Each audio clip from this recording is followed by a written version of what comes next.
Go online to the interactive map on mypasco.net. You can you put your address in, and it'll give you the location and what zone you are in. We encourage you to stay with friends and family. We don't want you going hundreds of miles. We want you going tens of miles.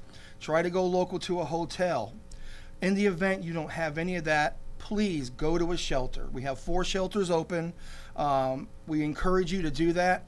With Hurricane Helene, we plucked 200 people out of the water. With this storm Milton and the storm surge we're going to get, the debris that we still have outstanding laying on the sides of the roads are going to cause issues. Fire rescue, sheriff's office, and first responders might not be able to navigate roads to come rescue you. So once again, please, I urge you to heed the warning, evacuate, and stay safe. And with that being said, I'll turn it over to County Administrator Mike Carballa. Thank you, Andy. And as you mentioned before, the shelter information, we're going to open shelters tomorrow at noon. Currently, right now, we have 4 shelters that we've identified for the general population. They are as follows: Centennial Middle School in Dade City. We have 5A High School in Hudson, River Ridge Middle and High Schools in Newport Richey, as well as Wesley Chapel High School over in the Wesley Chapel area. We have a special needs only shelter, and that will be the Fasano Regional Hurricane Shelter in Hudson. As Andy had mentioned, the debris that was left from Hurricane Helene poses significant risks and hazards, which is why the county has stepped up its efforts to try to clear debris. But allow me to level set expectations. Helene left hundreds of thousands of cubic yards of debris, and we're only able, under normal conditions, to pick that up probably in a span of normally 2 to 3 months. So we are attempting to clear as much as we can, as fast as we can, but know that there will still be debris left, which is where we need your help. We would recommend that if you still have debris out there and have the ability to bundle it, cover it, remove projectiles, or even be able to move some of those portions into a garage or a shed. If you have that ability, we would appreciate it. There is no guarantee that we are going to be able to pick up that debris. If you have the ability to transport that storm debris, our West Pasco Resource Recovery Center in Spring Hill is going to be open 24 hours, 7 days a week until conditions deteriorate. And so we will have staff there ready to take that on. Again, Hurricane Milton is going to have a significant flood risk. Again, we will have sandbag locations open. You can visit mypasco.net for information on that and all storm-related updates. If you use social media, our latest information will be on Facebook, Nextdoor, Instagram, and X. So just search for Pasco County, and you can go ahead and pick those items up.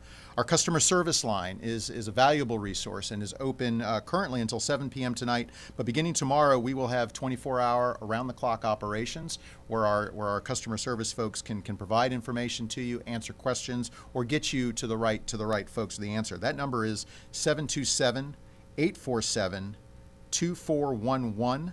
Again, that's 727-847-2411, or you can chat with us at mypasco.net. And at this time, I will answer any questions that there may be out there. Hi. So we talked a little bit about the debris, and if people have debris along the curb, but what about people who have damage already to their homes? Is there a message you'd like to send to them about, maybe if they're thinking maybe I can't brave this, I have some damage to my roof or something like that, what would be your message to these people? Yeah, my message to those folks is if you are, and most of those folks from Hurricane Helene are in zones A and B for flood areas, we are anticipating storm surge. I would tell you, you need to evacuate. It's not worth your life. As Andy had presented before, the debris in and of itself presents such a complicating factor. If we had Hurricane Milton coming before us without this debris, the operation would be an entirely different story. But with this debris, it represents, in the wind, it represents a hazard to our first responders just trying to even respond. Our guys were out there even in the wind trying to rescue folks during Hurricane Helene. But if they're having to dodge furniture, other things like that's not good. As well as the opportunity as if we're driving high water vehicles in to try to rescue folks, boats. As soon as you step out, they become impaling hazards for our first responders. So I'm telling you that our ability to respond from a first responder perspective is probably at near zero. So you will be on your own. I do not recommend you do that. We are opening shelters. We're staffing shelters. That's part of the reason we wanted to get these shelters open Monday at noon. And we have the ability to stand up more if we need to. So that's out there. So please leave. What would be your message to residents who are kind of going through that fatigue right now? What message would you like to send to them? We feel it. We are fatigued just like you are.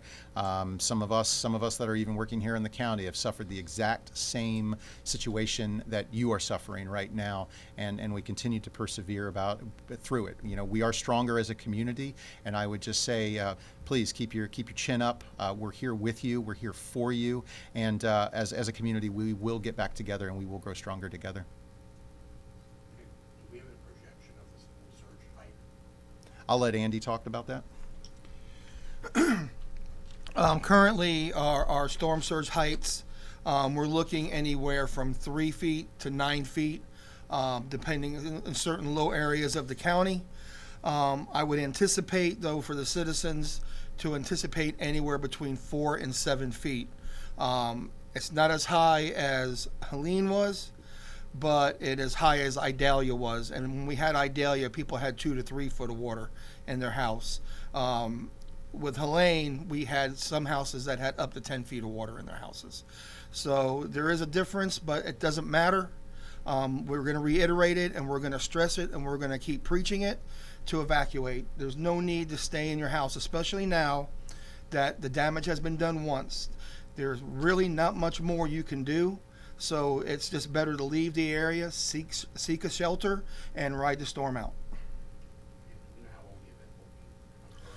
So the way we're looking right now, it's supposed to start deteriorating Tuesday evening, and we'll get into the thick of it probably early Wednesday morning. It's a daytime event. It'll still be dark out, but it'll be light by the time it ends. And here at this EOC, how many staff members do you have kind of working on? So around the clock right now, we're on a 12-hour operation. We're getting ready to go back to 24-hour operations, but anywhere between 60 and 100 people in the EOC. Do you have a question from online? Can you repeat what time these evacuations are going to start? The evacuations start at 10 a.m. tomorrow. The shelters were open at noon.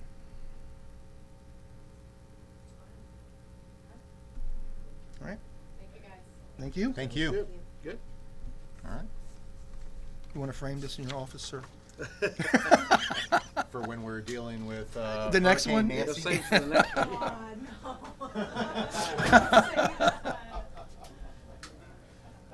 Well, not a problem. I did find out that we were talking about that blob that was in the Pacific. Yeah. It merged with Milton, so it's one blob now. It's not one. we got a twofer. Yeah, so we got 2 for out of it. All one block.